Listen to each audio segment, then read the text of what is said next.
nhưng xong nó đừng nó lại cái bó cười ngon nhà chơi u liên nhà lúc bệnh sử xưa nữa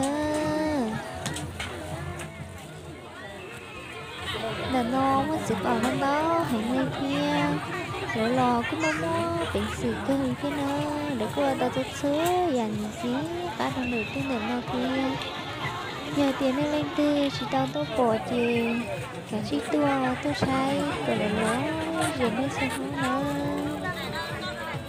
thế thì tiền này nó là cũng nó sai kia mong play kia muốn được số dạng đi nữa nó giờ ít nói chuyện tình sợ đời sợ từ rớt chia cơ ly nương sân xì thế nào chỉ mà ít tuổi để chỉ dùng đi của cái gì đó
hai ba giây bổ tóc cũng 10.000 luôn. Rồi, thì nhặt cái nào cũng được, lượng cái nào cũng được. Cứ ba thứ là 10.000 mà 10.000 thì đã có ba thứ luôn. 10.000 thì ba thứ mà ba thứ thì chỉ có 10.000 thôi nào. Tất tần tật mà tốt tần tật luôn. Bây giờ ba thứ cứ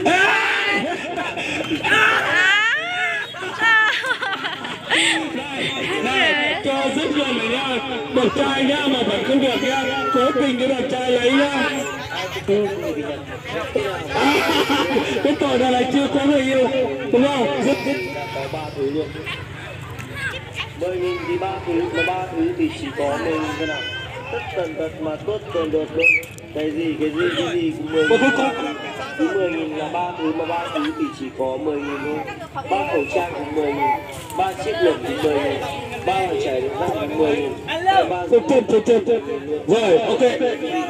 Ai thích nhận cái gì thì nhận, nhận thế nào cũng được, lượng thế nào cũng được. Cứ ba thứ là 10.000 thì ba thứ luôn. Không phải cô mình là không muốn Thứ thì chỉ có 10.000. có người yêu. Cái gì cũng 10.000.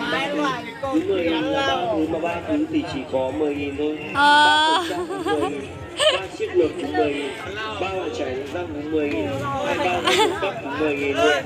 Ai thích lấy cái gì thì lấy, ai thích nhặt cái gì thì nhặt thế nào cũng được. Hai mươi cái. Cứ ba thứ là 10.000 thì 4 triệu. 10.000 thì Bắt đầu đi. chỉ có 10.000 thôi nào. Tất tần tật mà tốt tần tật luôn. Cái gì Sắp tay vào, cho sắp vào. Có người yêu chưa? Rồi, đeo.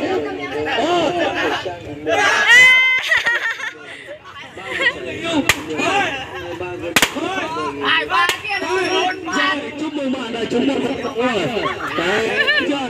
Các bạn đua chưa? Tao con này thôi.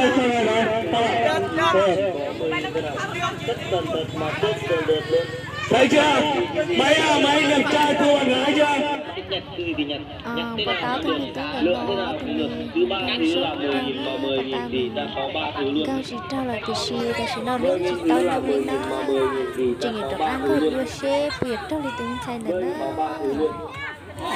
ôi chà chỉ trao thế ôi chỉ trao thế chỉ trao thế nữa cái gì ôi rồi nó là cơ sở chỉ trao thì chỉ có 10.000 thôi. 3 khẩu ba trang người cũng tôi 10.000, xin 3 chiếc lược cũng 10.000, em sao tận nó 3 quả chải trao nước xin cũng nó 10.000, hay 3 dây bổ tóc cũng 10.000 luôn. anh xin xe bây giờ trao tao thế Thế nữa nào cũng được, lượng thế nào cũng được, cứ 3 thứ là bây giờ ôi 10.000 trong mà đi nó 10.000 lo thì ta bây có giờ 3 thứ nghĩ luôn. dân thì cho mình xin nó chỉ trao thế đó thế vì đi chả chúng mình tức là tao chỉ trao cái gì chỉ trao thế đó Mặt trời bị tiêu diệt. ba là tôi sẽ hẹn tụi mình sẽ ý thiết trao xin nó 3 chiếc lược cũng 10.000, 3 quả chải. lợi của chị má chị đông tân đó cây đi thế nó mình chúa thì mua được xoay già lên nó đàn non nó giờ ít cho khổng trong nhà giàu xì tân đó hẹn đi nó đi mua được số già liền đàn nó lo cứ giờ ít cho chỉ còn mát chỉ còn tân thiên nhà cô chơi một nhà lúc bánh xì cho tôi thử cho sự đồ say thì sẽ bị mua đi bán lại dừa nó